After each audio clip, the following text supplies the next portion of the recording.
Hello friends, मैं आप सबके लिए अपनी लिखी एक नई कहानी जिसका नाम बेटियां कभी बोझ नहीं होती लेकर आई हूँ।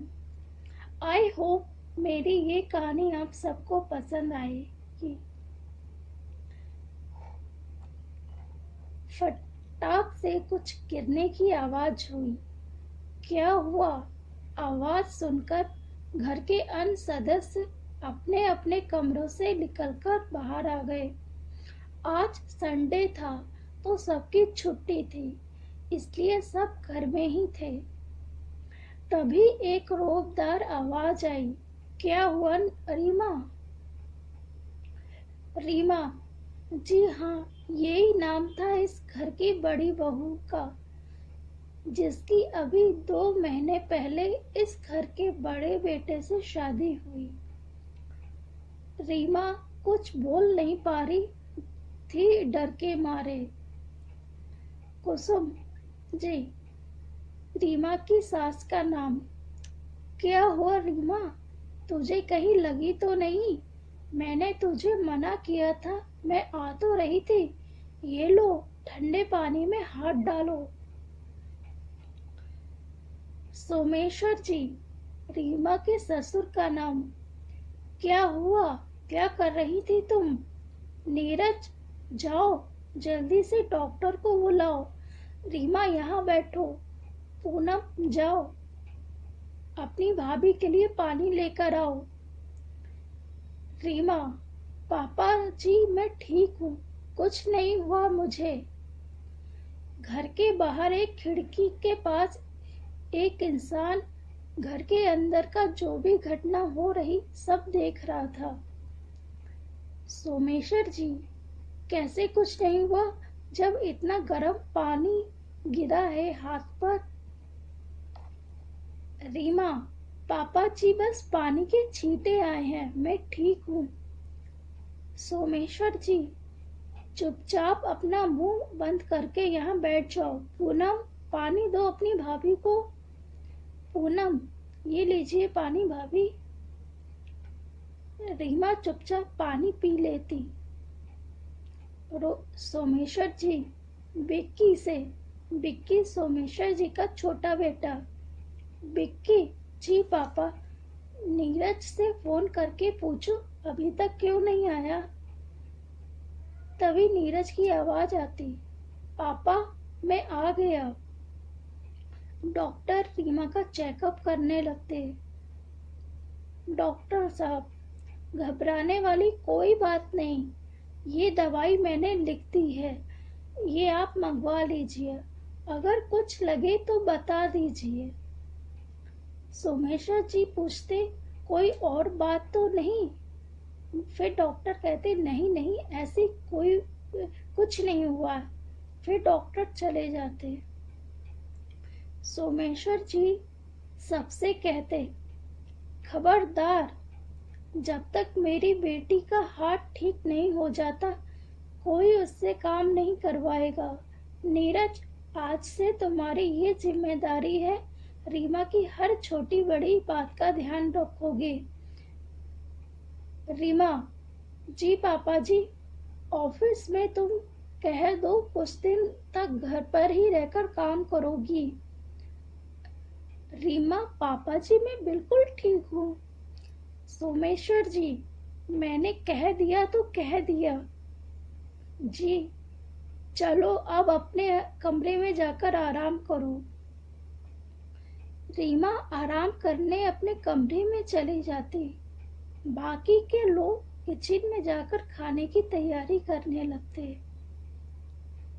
बाहर खड़ा इंसान की आंखों में आंसू आ जाते और वो वहां से चला जाता। थोड़ी देर बाद रीमा का फोन बजता। रीमा अपना फोन देखती तो उस पर उसकी माँ का कॉल आ रहा था। रीमा फोन उठाते हुए, रीमा, माँ कैसी हो? पापा कैसे हैं? तब उसकी माँ कहती, क्या तेरे पापा वहां पहुंचे नहीं अभी तक?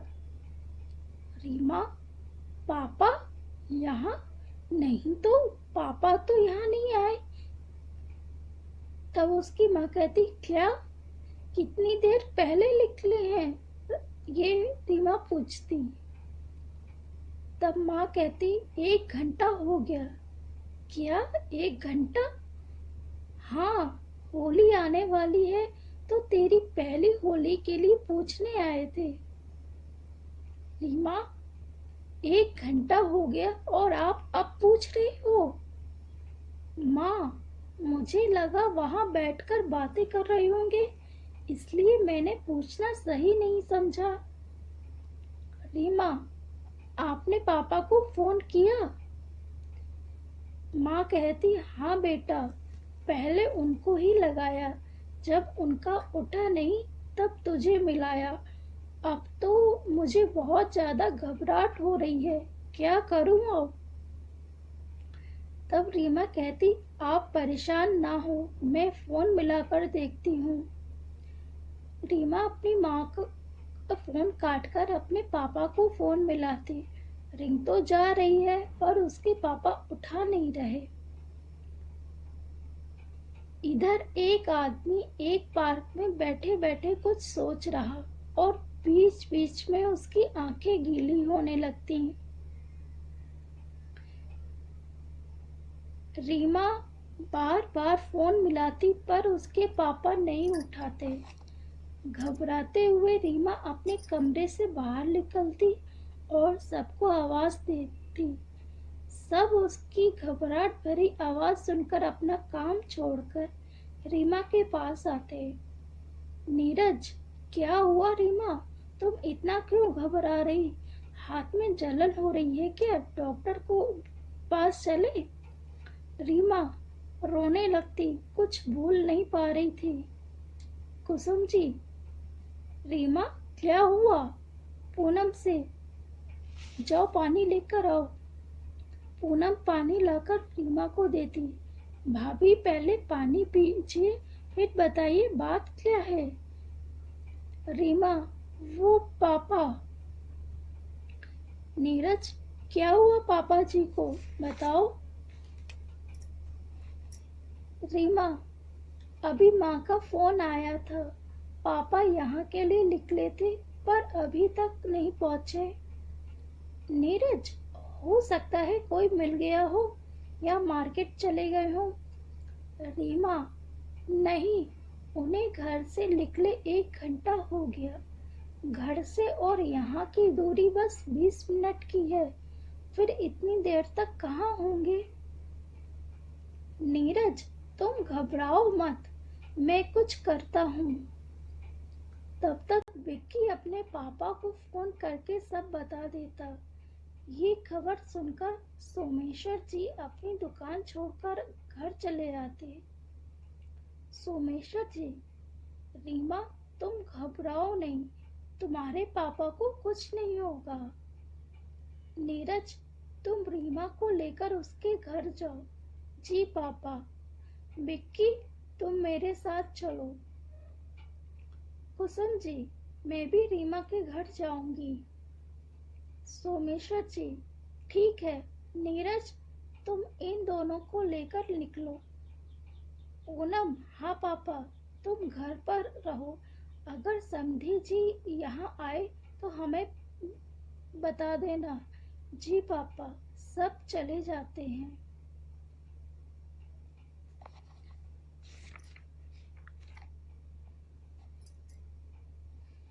रीमा जब अपने घर पहुंचती तो उसकी माँ का रो रो के बुरा हाल था।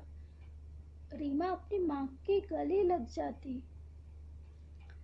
नीरज अपनी माँ और रीमा को घर छोड़कर आसपास पता करने निकल जाता। माँ रीमा को देखकर कहती, उन्हें कुछ हो तो नहीं गया? मैंने तेरी बहनों को भी फोन कर दिया। रीमा, नहीं माँ, पापा को कुछ नहीं हुआ होगा। इस बात को 2 घंटे बीत जाते, ना तो रीमा के पापा फोन उठाते और ना ही अभी तक कुछ पता चला। तब तक रीमा की दोनों बड़ी बहनें अपने परिवार सहित अपने मैके आ जाती। सीमा, क्या हुआ? माँ पापा ऐसे कहाँ चले गए? माँ पता नहीं, अच्छे खासे रीमा के घर के लिए निकले। जब बहुत देर हो गई तब मैंने फोन करा पर उनका उठा नहीं। फिर मैंने रीमा को लगाया, तब पता चला वो तो वहाँ पहुँचे ही नहीं। मैं बहुत घबरा गई और तुम लोगों को फोन कर दिया। मानसी, माँ आप परेशान ना हो, पापा बहुत जल्द मिल जाएंगे। आज के लिए बस इतना ही। अगर ये कहानी आप सबको पसंद आए तो प्लीज़ लाइक कीजिए और कहानी पर कमेंट करके मुझे बताइए कि कैसी लगी आपको, और चैनल को ज़रूर सब्सक्राइब कीजिए। धन्यवाद।